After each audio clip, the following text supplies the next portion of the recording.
PJ updated when I was over in PJ. We don't even know. I think the Chagos Islands. And I sat in the front row with all the acorns. Once that's finished. Yeah, literally 2014. Oh no, I was 5 minutes. That's like speaks for us. Jen speaks about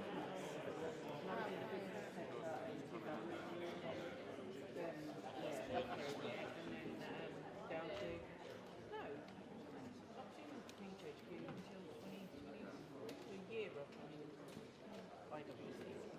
Yeah, about right. Yeah. No, I was not the PhD. Yeah, so I didn't notice. You put my lentic down there. Yeah, I was wait. No, no, So this must be. I didn't realise that there's like a hierarchy where people sit and stuff inside with me. And I came late and just jumped in on the J8. He was like, this was the acorns then. And he just come in, I was stood at the door like a weirdo. And there was like one chair free in the front row. And I was trying to sat there. And the seniors kept going, oh yes, so like discussing it and go behind. I'm just sat there like, angry.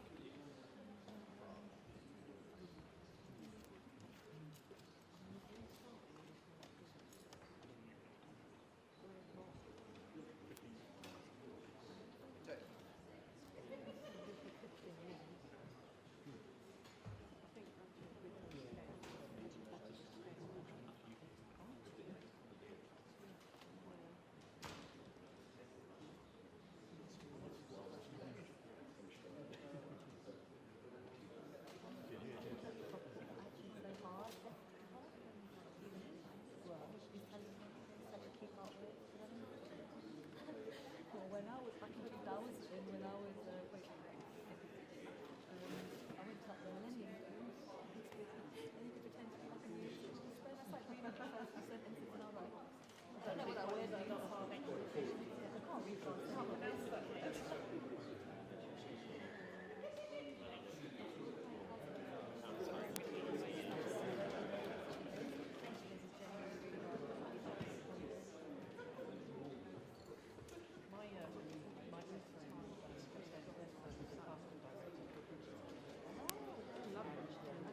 Season coming out soon.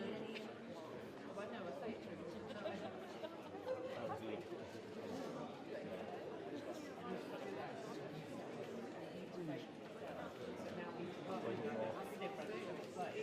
I think it's more like one day you think I know parks and farms are tomorrow. I love it, so I love parks and farms. No.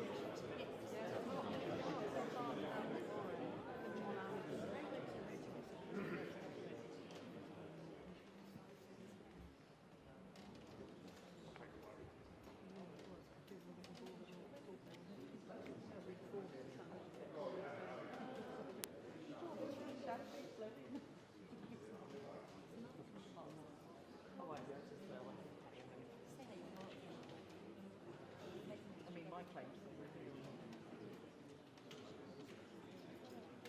I need to get more stuff done. My grandkids Back in the day. they are in it.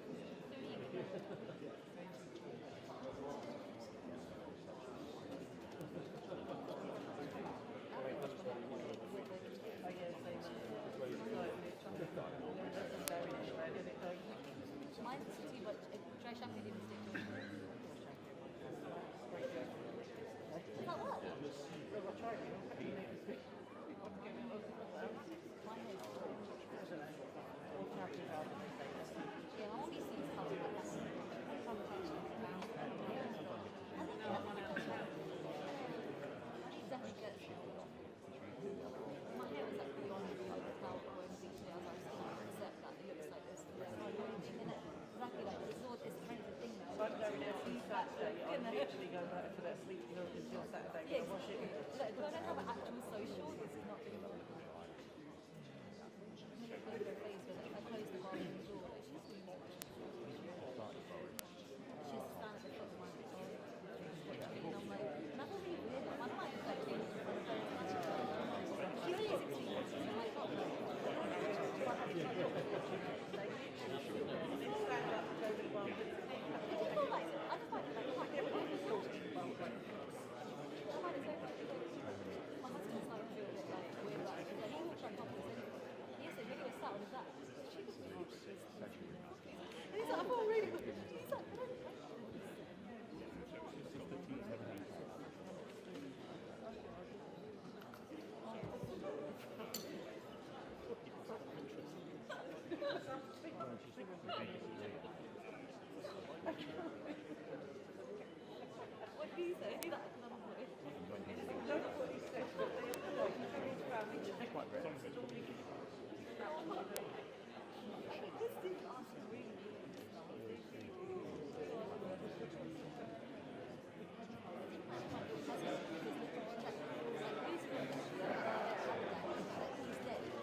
Might as well be there.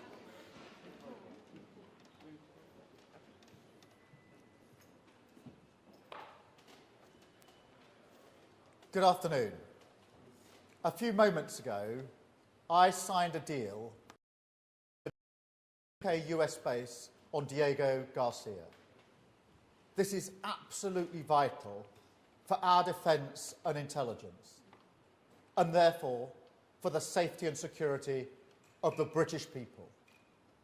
The full assessment of why this is so important is highly classified, but I want to speak as frankly as I can. The strategic location of this base is of the utmost significance to Britain, from deploying aircraft to defeat terrorists in Iraq and Afghanistan, to anticipating threats in the Red Sea and the Indo-Pacific. The base is right at the foundation of our security and safety at home. It has helped us to disrupt threats to the UK, to support counter-terror operations against Islamic State, and to reduce the risk to brave British and American servicemen and servicewomen. The base will help protect the safe passage of our carrier strike group as it goes through the Middle East. It enables rapid deployment across the Middle East, East Africa, and South Asia. It helps combat some of the most challenging threats that we face, including from terrorism and hostile states. And its location creates a real military advantage across the Indo-Pacific. The base gives the UK and the US access to unique and vital capabilities which benefit us directly. Many of these capabilities are secret, but they include airfield and deep water port facilities, facilities that support the worldwide operation of GPS and the monitoring of objects in the Earth's orbit, and equipment to monitor the Nuclear Test Ban Treaty. The base is one of the most significant contributions that we make to our security relationship with the United States, which is critical for keeping Britain safe. Almost everything we do from the base is in partnership with the US. President Trump has welcomed the deal along with other allies because they see the strategic importance of this base and that we cannot cede the ground to others who would seek to do us harm. And let me be clear, we had to act now because the base was under threat. The courts have already made decisions which undermine our position. And if Mauritius took us to court again, which they certainly would have, the UK's long-standing legal view is that we would not have a realistic prospect of success and would likely face provisional measures orders within a matter of weeks. But this is not just about international law. It's about the operation of the base. Even if we choose to ignore judgments made against us, international organisations and other countries would act on them. And that would undermine the operation of the base, causing us to lose this unique capability. One example of this is the electromagnetic spectrum. Countries have the right to manage this spectrum as they wish within their borders, a right that's recognised in regulations and overseen in the International Telecommunication Union. The use of the spectrum is key to understand and anticipate those who seek to do us harm. If our right to control it is put into doubt, we would lose the first line of defence against other countries who wish to interfere and disrupt this capability, rendering it practically useless. In addition, if we did not agree this deal, the legal situation would mean that we would not be able to prevent China or any other nation setting up their own bases on the outer islands or carrying out joint exercises near our base. we would have to explain to you, the British people, and to our allies that we'd lost control of this vital asset. No responsible government could let that happen. So there's no alternative but to act in Britain's national interest. By agreeing to this deal now on our terms, we're securing strong protections, including from malign influence, that will allow the base to operate well into the next century, helping to keep us safe for generations to come. Now, other approaches to secure the base have been tried over the years, and they have failed. Boris Johnson failed in his efforts to endlessly delay. Liz Truss then started the negotiations. We inherited a negotiation in which the principle of giving up UK sovereignty had already been conceded by the previous Tory government. Our deal has concluded those negotiations in the national interest. Now, there's obviously a cost to maintaining such a valuable asset. We pay for other military bases. Allies like the US and France do the same.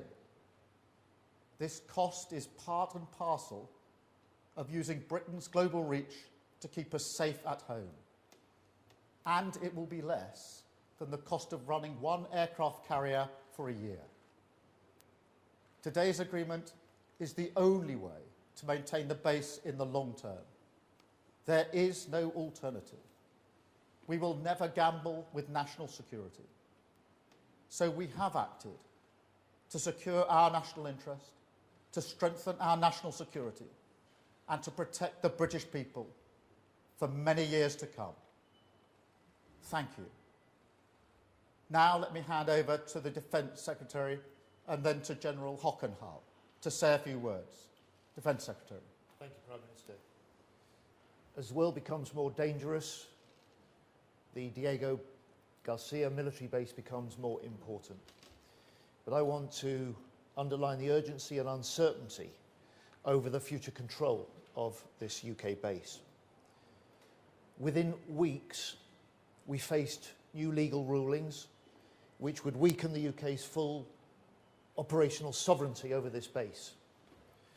And within just a few years, this irreplaceable military and intelligence base would become inoperable. That's why we've taken action today. That's why the Prime Minister has signed this treaty today, securing this base for the next 99 years and beyond. Our allied nations are right behind us and behind this deal: the US, Australia, New Zealand, India, Canada. Others want to see this base closed. They want to see this deal collapse. China, Russia, Iran.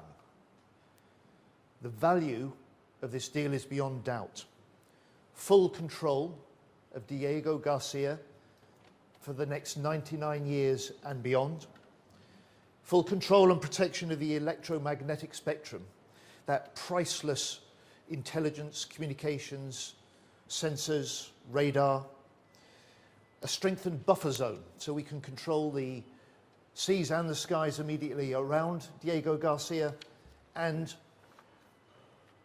wider islands up to 100 miles, an effective veto over any developments or hostile activities. And with the base in jeopardy, no action was no option. And anyone who would argue to abandon this deal would abandon this base. So let me be clear. The British people and our British forces are safer today and into the future because of this deal. Thank you. Thank you. General Hockenhull, can I turn to you? Thank you, Prime Minister and Secretary of State. I think it's useful to add a military perspective here. The way we see this is very simple. Diego Garcia provides a vital capability to the armed forces, to our US allies, and for our shared contribution to global security. The geography offers immense and irreplaceable global reach. enabling us to pivot forces westward toward Africa and the Middle East, or eastward towards Southeast Asia and the Pacific. Added to that are the facilities on the base. A deep water port capable of hosting nuclear submarines and aircraft carriers, a runway capable of operating every type of military aircraft with the logistical support required for modern operations, and the satellite and communications infrastructure that the Prime Minister mentioned. It is a unique asset for Britain's defence and security. It is over a huge geography. Now, Diego Garcia proved its worth through the long years of counter-terrorism operations and proves its value today by supporting our ability to protect maritime trade. It will be of even greater strategic significance in the future. It helps keeps the United Kingdom safe and prosperous, and it allows us to work closely with our international partners. The use of Diego Garcia by US forces is a unique contribution to the military relationship between our two countries, and one that underlines the UK's commitment to burden sharing. Both our militaries will continue to benefit from our investment in these facilities for the years to come. Britain projects military power through such alliances and through assets like this base, which give us a global reach. I welcome the long-term certainty that this treaty brings. It will help the British Armed Forces in our efforts to support stability abroad and security at home. Thank you. Thank you very much. We'll now take some questions from the media. I've got Jonathan Beale from the BBC first, please. Jonathan. Thank you. I've got a big loud voice. So first of all, if I could ask you, Prime Minister, two Chagos Island women went to the High Court to try to stop this today. They describe this as a very sad day. They say they do not want to hand their rights to Mauritius. What do you say to them? And then, isn't it time to level with the British taxpayer as to how much this is going to cost? I noticed you said it was going to cost the equivalent of the operational cost of an aircraft carrier. If you could actually spell that out, that would be helpful. And Defence Secretary, is this money that you're going to have to pay to lease Bangor Base going to come out of the defence budget? And you're not going to get a single bullet, an extra soldier, or even a shell for Ukraine in return for that. So just what's the value of that?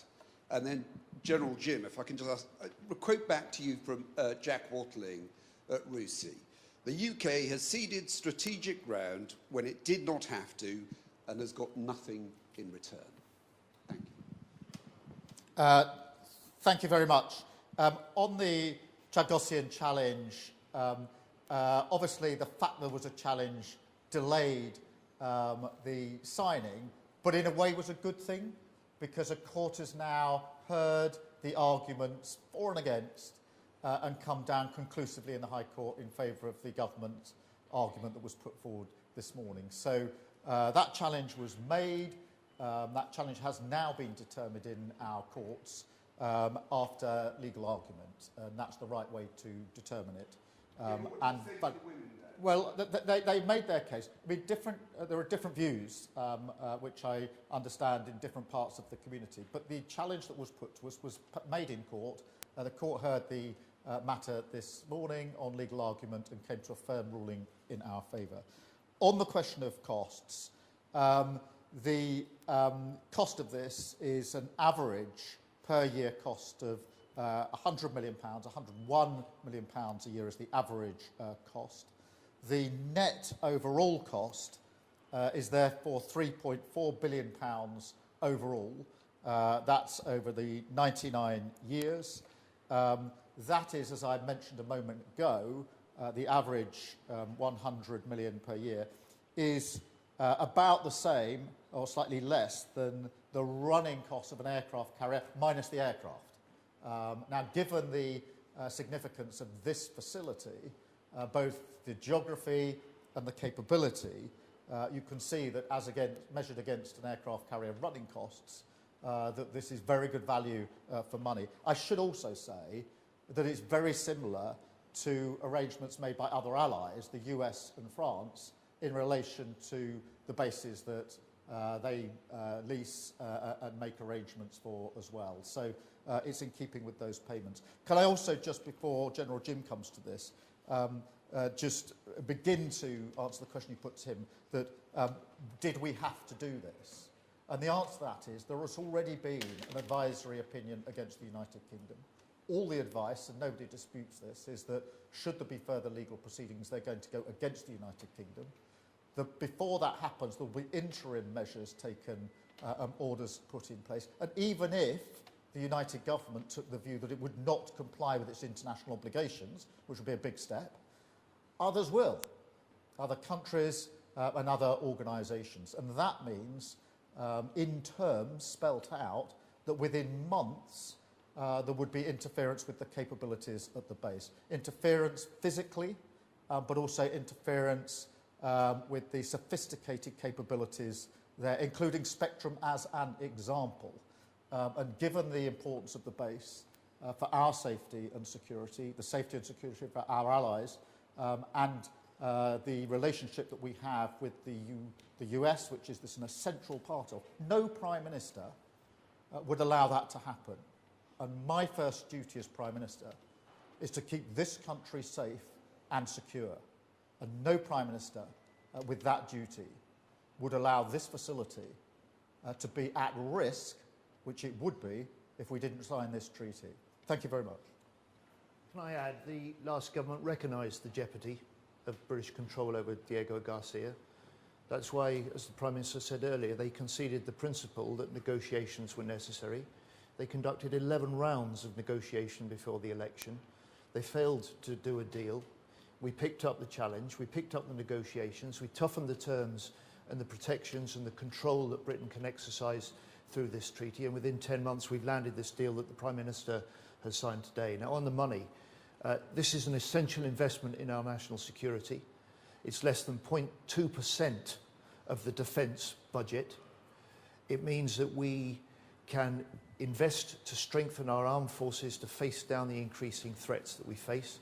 And I just say to you, as a result of this deal today and in the years ahead, our armed forces are safer and they're stronger because of what we do on Diego Garcia.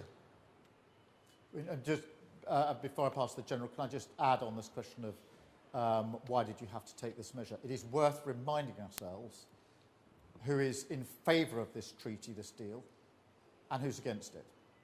In favour are all of our allies, the US, NATO, Five Eyes, India. Against it, Russia, China, Iran. And surprisingly, the leader of the opposition and Nigel Farage are in that column alongside Russia, China and Iran, rather than the column that has the UK and its allies in it. General Jim. Johnny, thank you for the question. Now, I respect Jack Watling a lot, but I'm afraid on this case I'm going to have to disagree with him, as I believe he's wrong in his view. The value of Diego Garcia, I think, has been set out in the remarks that you've heard from all three speakers. And as the commander responsible for operations on Diego Garcia, any risk to that future operation, to me, would be an intolerable risk to take with our national security.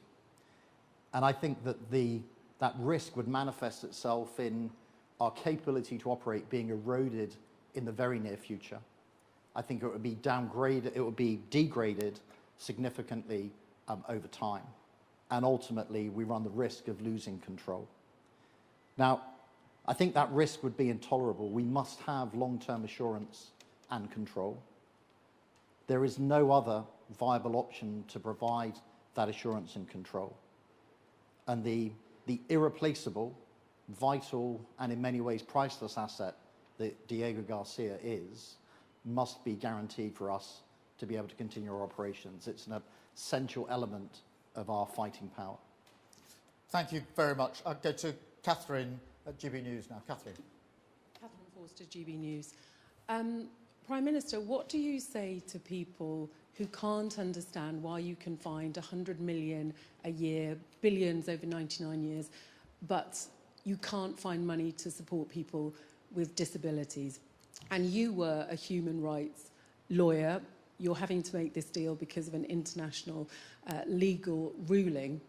But the Chagosians that brought that case last night, that got that temporary injunction, feel that it breaches their human rights, and they're being treated just as shoddily as when the government booted them out of the Chagos Islands back in the 60s. What do you say to them? Well, let me take all three parts of that question. In answer to your first question, the answer is the first duty of a Prime Minister is to keep the country safe and secure. And this base is vital in that respect. Its location, its physical use, and its capability, including the spectrum capability. That capability has already had huge impact around the globe in relation to combating and defeating our adversaries. It is vital to keep our armed forces safe in their operations.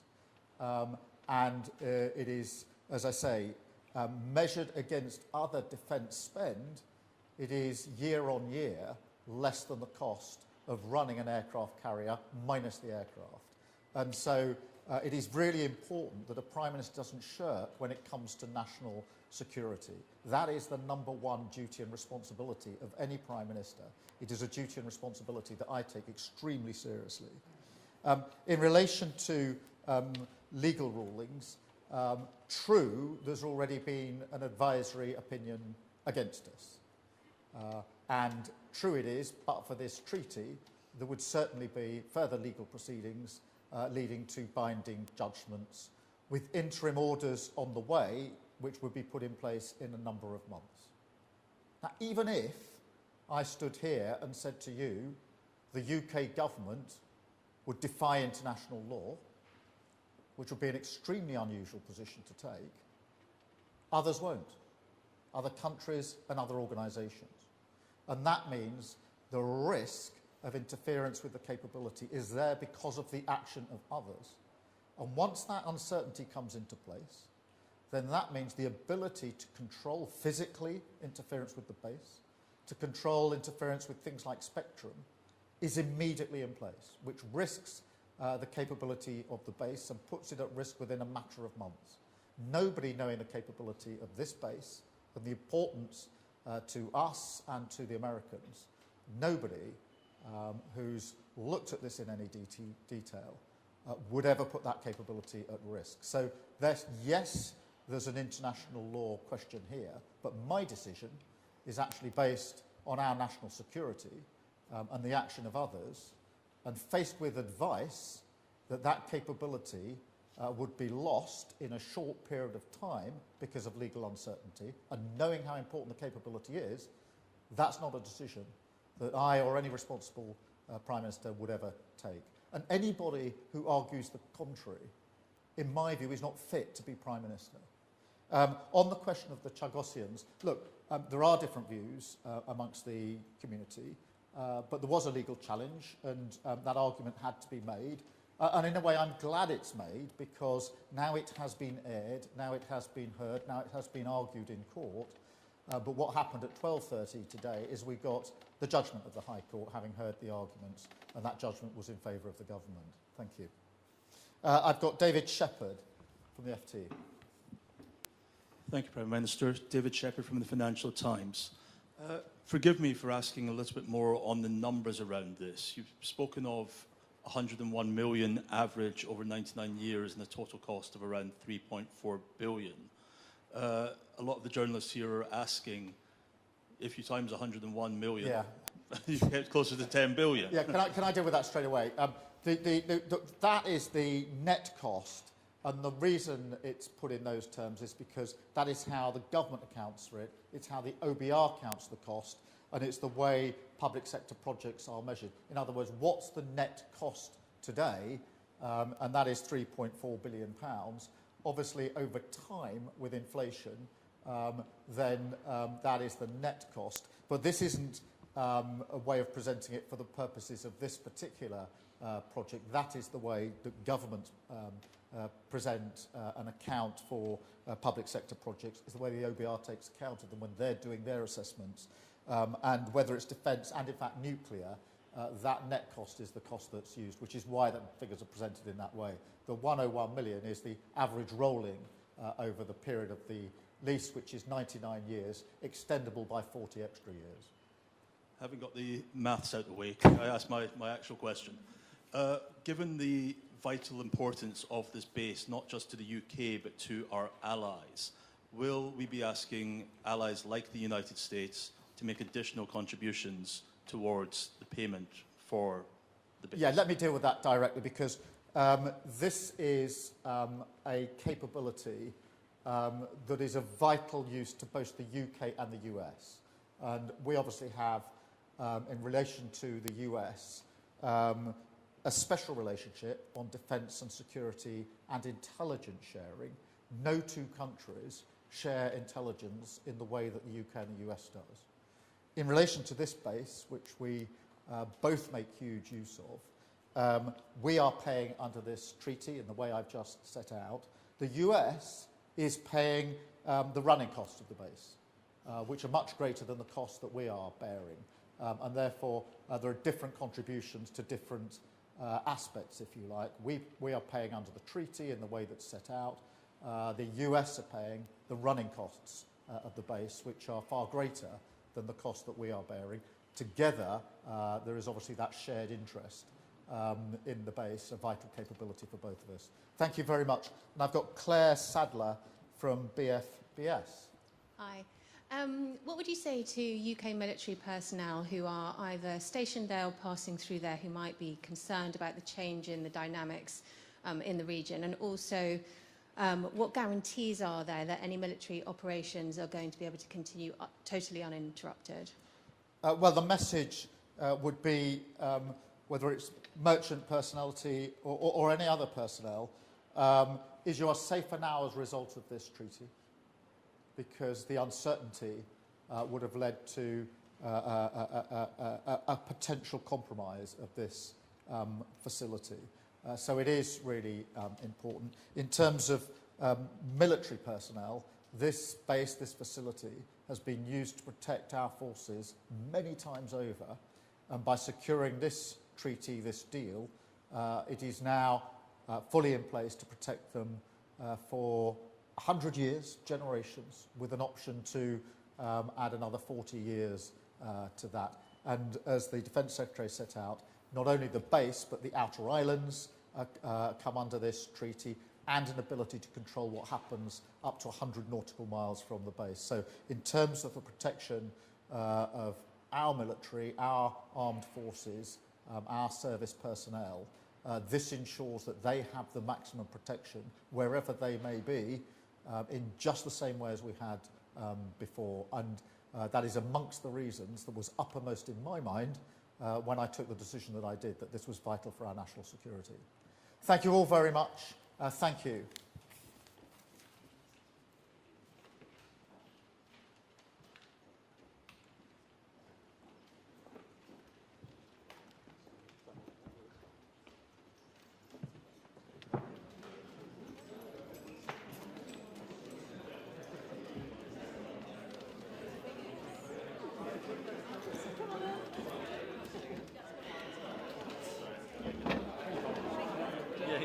Add in the club.